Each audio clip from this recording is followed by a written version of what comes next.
안녕하세요. 마음의 서재입니다. 오늘 읽어드릴 책은 오직 나를 위해 살 수 있는 마지막 골든타임 55부터는 시간관을 바꿔야 산다 입니다. 지은이는 사이토 타카시, 옮긴이는 이혜윤, 펴낸 곳은 유영입니다. 55부터는 시간관을 바꿔야 산다. 100세 시대라고 불리는 요즘 내 삶에도 이제 전환점이 왔구나라고 생각하게 되는 나이는 55세 무렵일 것입니다.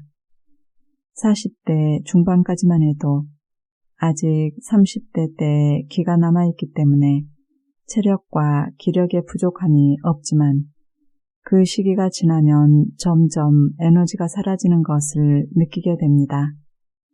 조금만 무리해도 힘이 들고 예전 같지 않을 뿐더러 심각한 병에 걸릴지도 모릅니다.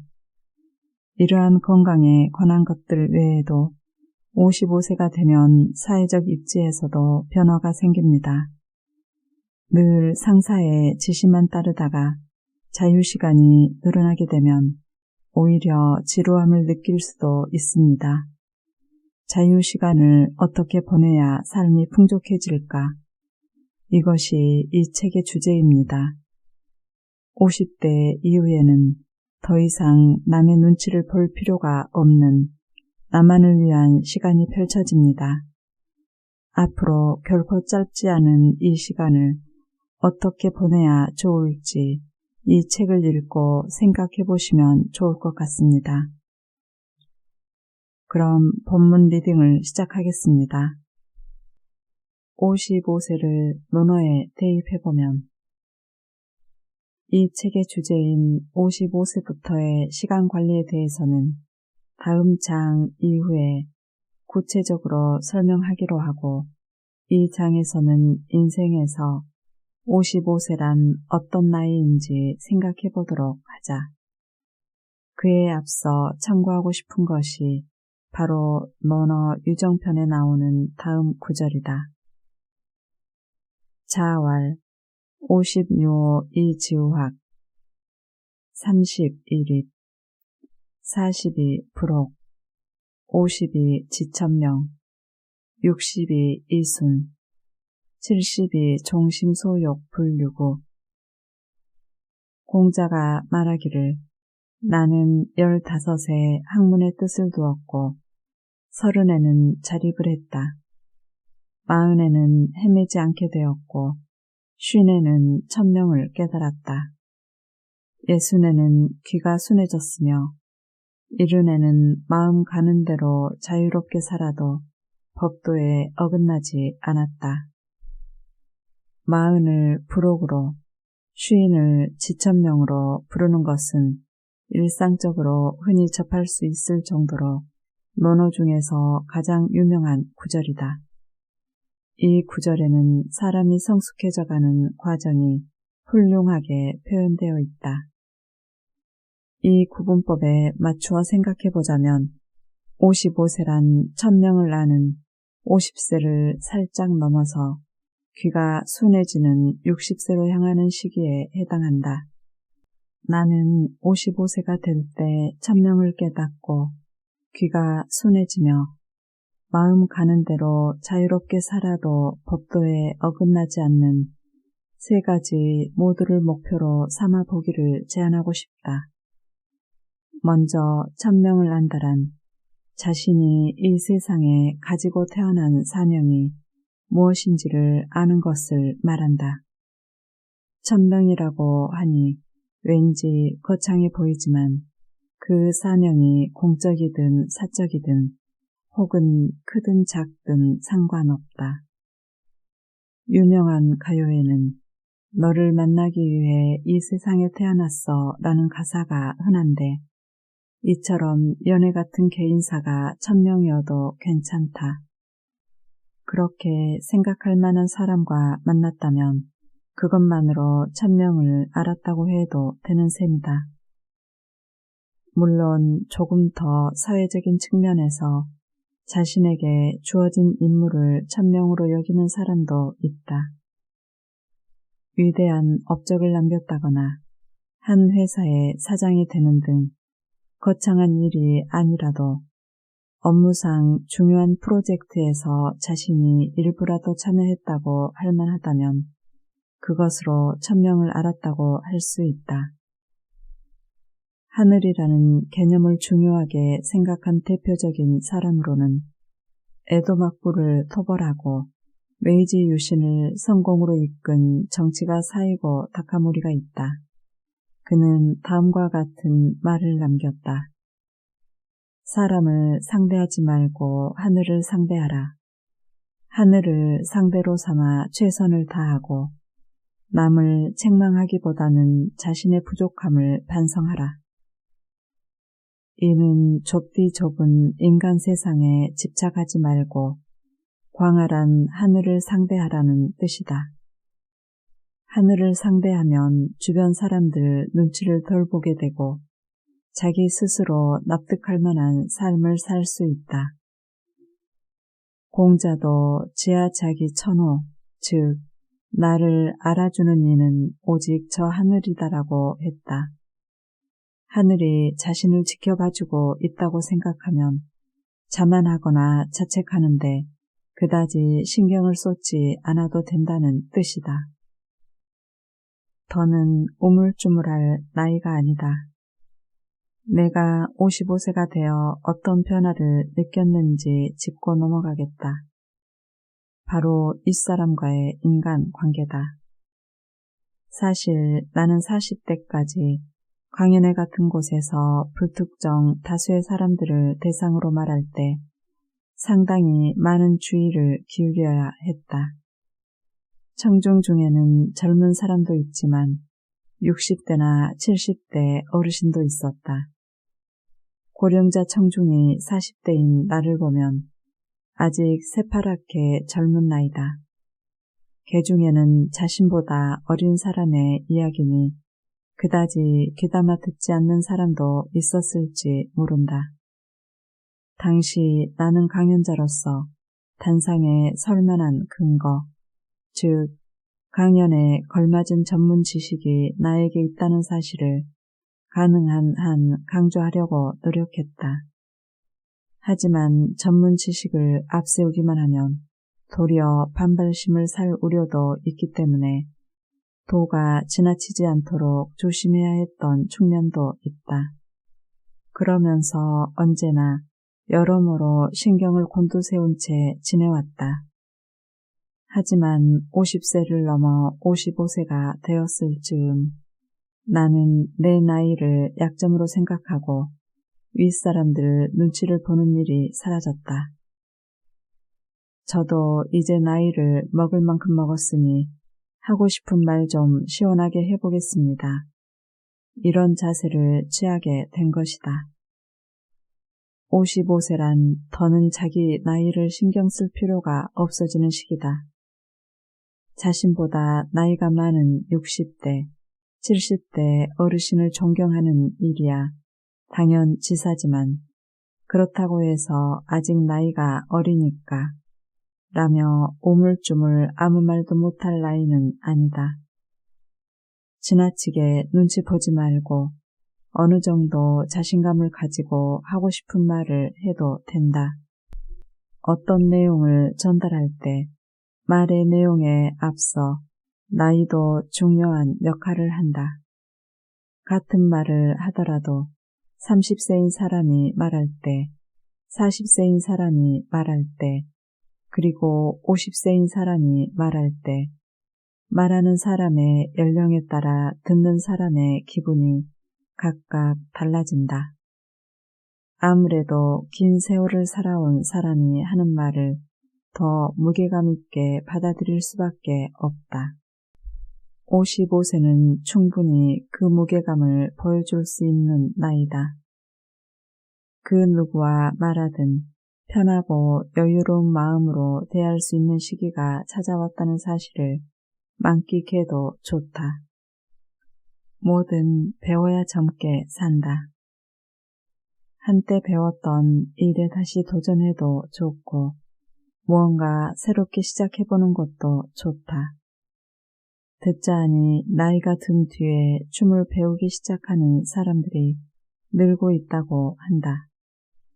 그래서 댄스 학원에 등록해 발표회를 준비하며 학창시절 동아리 활동을 했던 것처럼 함께 즐기며 신나게 연습하는 것이다. 이때 중요한 것은 선생님을 따라 배운다는 점이다. 힙합은 보통 젊은 사람들이 좋아한다. 개 중에는 부모의 영향인지 10살짜리 아이가 춤을 배우러 오기도 한다고 한다. 그 힙합 댄스 학원에도 이따금 50에서 60대 남자가 배우러 오는 일이 있는데 춤을 시켜보면 이빨림이라도 잘한다고 해주기 어려운 수준이지만 순수하게 춤을 즐기는 마음만큼은 대단하다고 한다. 결과적으로 10대나 20대 젊은 남녀와 아직 초등학생 정도인 꼬마 그리고 60대 아저씨가 함께 춤을 추는 공간이 탄생한 셈이다. 이렇듯 춤은 다양한 연령대가 함께 할 수 있다는 점에서 재미있는 취미다. 춤 실력으로만 보자면 60대 아저씨보다 10살 아이가 더 우세할 것이다. 다르게 표현하자면 60대 아저씨가 10살짜리 아이에게 춤을 배우는 일도 생길 것이다. 이렇게 극단적인 사례는 드물지도 모르지만 자기보다 나이가 어린 선생님에게 무언가를 배우는 일은 정신건강 면에서도 아주 좋다. 우리 사회는 아직까지 장유유서라는 유교를 중시한다. 전통을 따르는 회사에서는 지금도 연공서열이 뿌리 깊게 남아있다. 우리는 이제까지 줄곧 연장자의 말을 따르는 분위기 속에서 살아왔다. 하지만 배움의 세계는 다르다. 먼저 입문해서 실력을 길렀다면 아무리 나이가 어려도 충분히 선생님이다. 나는 50세가 되고 나서 첼로를 배우기 시작했다. 그때 선생님은 20대라서 나보다 훨씬 나이가 어렸지만 나는 전혀 불편하게 느끼지 않았다. 그 선생님은 어릴 때부터 첼로를 해서 음대를 졸업했으니 그 분야에서는 나보다 훨씬 많은 것을 배웠기 때문이다. 그래서 나는 선생님하고 깍듯하게 모시며 여러 가지를 전수받았다. 사람은 무언가를 배우고 기술을 발전시킬 때 젊게 살 수 있다. 특히 자기보다 어린 선생님에게 배우면 정신이 얼마나 젊어지는지 실감할 수 있다. 선생님이라는 존재는 중요하다. 달마다 수업료를 내고 지도받는 관계가 아니더라도 함께 활동하면서 자라는 사람에게 어깨 너머로 배우기만 해도 괜찮다.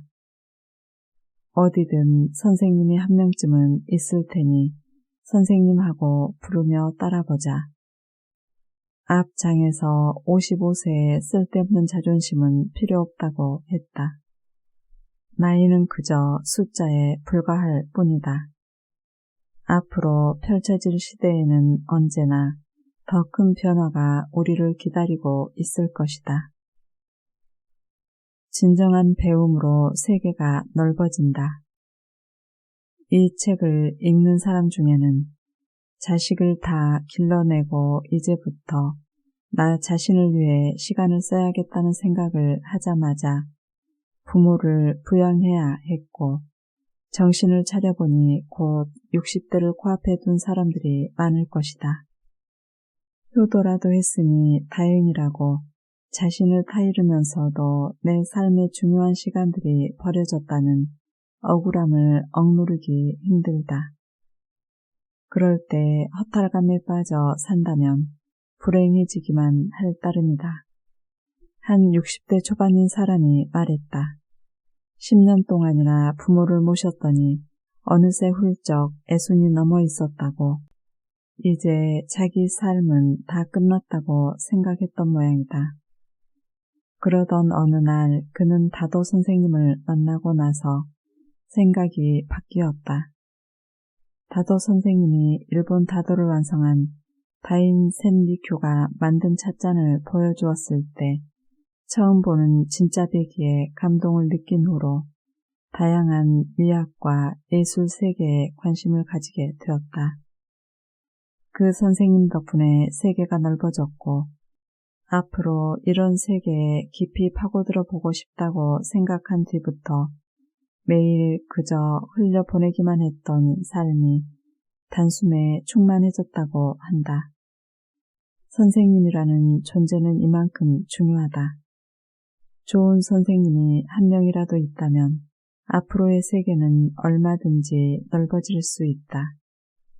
그리고 이 세계에 대해서라면 100세까지 배워도 아직 배울 것이 많을 거야 라는 생각이 든다면 그 사람은 55세라도 아니 60세, 70세라도 젊음을 잃지 않을 수 있다. 주위를 둘러보면 80세의 나이에도 여전히 무언가를 배우는 선배들이 있을 것이다. 55세부터라도 좋은 선생님을 만나 새로운 세계를 경험할 수 있다면 그 누구도 부럽지 않은 삶이다. 오랜 친구는 존재만으로 즐거운 법. 오랜 친구와의 관계에 대해서 논어 첫머리에 이런 내용이 나온다. 공자가 말하기를 때때로 배우고 익히니 이 또한 즐겁지 아니한가. 좋은 벗이 멀리서 찾아오니 또한 즐겁지 아니한가. 사람들이 알아주지 않아도 화를 내지 않으니 이 또한 군자가 아니겠는가. 그 시절 벗이라는 단어는 같은 선생님의 가르침을 받은 친구라는 뜻이었다. 이 구절은 멀리 있는 벗이 일부러 찾아와 준 것에 대한 기쁨, 그 친구와 대화를 나눌 수 있다는 기쁨에 대해 말한다. 오랜 친구와의 교류라 하니 중국 당나라 시대의 시인 우무룬이 읊은 환주라는 시가 떠오른다. 곤근금굴치 그대에게 권하는 귀한 술잔 만작 볼수사 술이 넘쳐도 사양하지 말게. 화발 다풍우 꽃이 피면 비바람이 거세지듯 인생 족별리 인생이란 무릇 헤어지며 사는 법. 헤어질 날이 다가온 친구와 술잔을 기울이며 지금 이 시간을 아쉬워한다는 내용이다. 이 시인은 소설가 이부세 마스지의 수려한 일본어 번역으로도 유명하다. 이 잔을 받아주게나 사양 말고 가득 부어 꽃 피자 바람 불듯 이별만이 인생이니. 원시의 제3구, 제4구에 해당하는 꽃 피자 바람 불듯 이별만이 인생이니 식구는 들어본 사람도 있을 것이다. 한시에는 이 밖에도 이백의 월화 독작 등 술을 주제로 한 멋진 시가 아주 많다. 이렇듯 술을 모티브로 한 시가는 동서고금을 막론하고 다양하게 만들어졌다. 50대 이후에 잡담은 더 필요하다. 55세 남자가 앞으로 살아가기 위해 필요한 힘을 한 가지만 꼽는다면 나는 잡담력이라고 생각한다. 20대는 아니다. 20대는 할 일을 야무지게 해내는 것이 중요하니 꼼꼼함이나 보고 배우는 능력 정도가 필요하다. 하지만 55세 이후는 생활 속에서 잡담이 차지하는 비중이 점점 커진다. 70세, 80세가 지나면 잡담의 중요성은 더욱 늘어난다. 세상을 둘러봐도 그렇다. 내가 자주 보는 NHK의 여행 프로그램 세계를 만나는 거리 걷기는 매번 전 세계 지역 중 하나를 골라 여행자의 시선으로 거리의 풍경과 사람들의 생활상을 소개한다. 그 방송을 보면 현지의 아저씨나 할아버지들이 별다른 목적도 없이 뭉쳐서 하루 종일 길목에서 차를 마시며 수다를 떠는 장면이 자주 나온다. 대낮부터 맥주를 마시는 사람도 있다. 체스 같은 게임에 열중할 때도 있지만 그저 수다만 떠는 경우가 태반이다. 그 사람들의 생활은 대부분 친구들과 나누는 잡담이 차지한다. 모니카 벨루치가 주연으로 나온 영화 말레나의 배경이기도 한 이탈리아의 시칠리아 섬에서는 남자들이 매일 정장 차림으로 거리에 나와 카페에 앉아서 종일 차를 마신다고 한다. 나는 기분 전환 삼아 카페에서 일을 할 때도 많은데 평일 낮부터 아저씨들이 즐겁게 잡담을 나누는 모습을 보기도 한다. 잡담을 나눌 때 무엇보다 필요한 존재는 두말할 것 없이 잡담 상대다. 잡담 상대를 발견할 수 있을지 없을지는 그 사람의 잡담력에 달려있다. 농담에는 예의로라도 웃는다. 이야기의 내용 또한 되도록 밝아야 한다는 점도 중요하다. 마스오 바쇼는 말년에 가벼움의 경지를 지향했는데 이는 무슨 말을 꺼내기만 해도 그 자리를 무겁게 만드는 55세에 꼭 필요한 지향점이다. 입만 열면 심각한 이야기가 나오는 사람으로 여겨지고 있다면 가벼움을 더욱 의식적으로 추구해야 한다. 하드보일드 탐정 소설가의 대가 레이먼드 챈들러는 사립탐정 필립 말로라는 캐릭터를 탄생시켰는데 그는 항상 재치 있는 유머를 날린다. 그뿐만 아니라 외국 영화나 드라마에는 농담의 귀재들이 자주 등장한다. 아니, 외국 여행지에서 만나는 평범한 사람들의 농담만 들어도 꽤나 센스 있는 느낌이 든다. 나는 농담을 잘하는 사람은 지적 수준이 높다고 평가한다. 농담을 하면 그 자리가 편안해지고 인간관계가 술술 풀린다. 그 가치에 눈을 떠야 한다. 우리 사회는 농담이나 유머 감각에 그다지 중점을 두지 않는다. 하지만 누구에게도 상처를 주지 않고 주변 사람들에게 웃음을 줄 수 있다면 그 사람은 상당히 지적인 사람이다. 과장을 보태어 말하자면 농담에 대한 의식으로 사회적 성숙도를 측정하는 것까지 가능하다고 본다. 다만 적절한 농담을 하기란 좀처럼 쉽지 않은 일이다. 기업에서 높은 자리에 있는 사람들이 흔히 저지르는 실수인데 농담을 하겠답시고 성희롱이나 일삼는다면 본전도 찾지 못할 것이다. 무슨 농담을 하든 분위기가 싸늘해진다는 사람은 굳이 농담을 던지지 않아도 된다. 안전운전부터 철저히 하자. 그런 사람은 우선 남들의 농담을 듣고 제대로 웃는 연습부터 시작하면 좋다. 농담에 웃어주는 것은 인간관계에서 담요에 해당한다. 농담을 듣고도 뚱한 표정을 짓는 사람은 상대에게 신뢰를 저지르고 있는 셈이다. 55세 이후가 되면 자리를 편안하게 만드는 사람과 자리를 부담스럽게 만드는 사람의 차이가 크게 벌어진다. 나는 고령층 이상인 사람들을 대상으로 하는 강연회를 이제까지 몇백 번도 더 열어왔다. 그 경험을 토대로 말하자면 같은 고령층 청중이라도 무거운 느낌이 드는 사람과 가벼운 느낌이 드는 사람으로 나눈다. 단적으로 말하자면 전자는 웃는 방법이 어설프고 후자는 웃는데 능숙하다. 덧붙여 거드름만 피우는 그룹도 있었는데 다들 뒤로 확 넘어가 버리지는 않을까 염려될 정도로 몸을 젖힌 채 폰만 잡고 있다. 솔직히 그런 사람들 앞에서는 두 번 다시 말을 하고 싶지 않다고 느꼈다.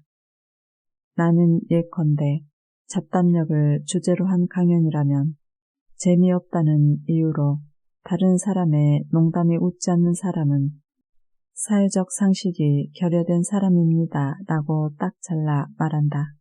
그러면 다들 뭐라고요? 라는 반응을 보이는데 이때 웃어주는 게 매너잖아요 라고 말을 하면 대부분은 웃어준다. 두말할 필요도 없이 농담으로 한 말인데 이렇게까지 했는데도 눈썹 하나 까딱 않는 사람이 있다. 다른 사람의 농담에 웃지 않는 사람은 독선적이고 괴팍한 성격이라는 인상을 준다.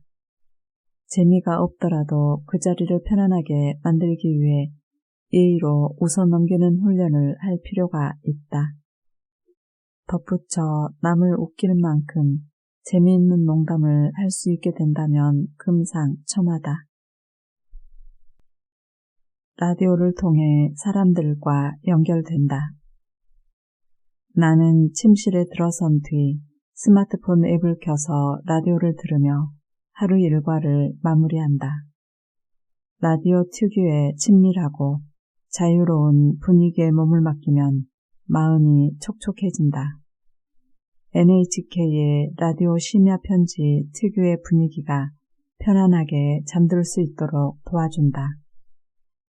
55세가 넘은 사람에게는 무엇보다 마음의 윤기가 필요하다. 마음의 윤기란 사람들과의 교류 속에서 생겨나는 법이다. 내가 라디오를 듣고 마음이 촉촉해지는 이유는 라디오를 통해 사람들과 이어진다는 느낌을 받기 때문일 것이다. 라디오는 주로 혼자 있을 때 듣는다. 혼자 있지만 다른 청취자들의 사연을 DJ가 읽어줄 때면 청취자끼리 유대감을 느끼게 된다. 라디오만의 독특한 분위기가 그런 느낌을 자아낸다. 예전에는 모든 사람들이 라디오를 즐겨 들었다. 온 가족이 라디오 낭독 방송을 들으며 머릿속에 다양한 이야기를 그리던 때가 생각난다. 함께 해주셔서 감사합니다.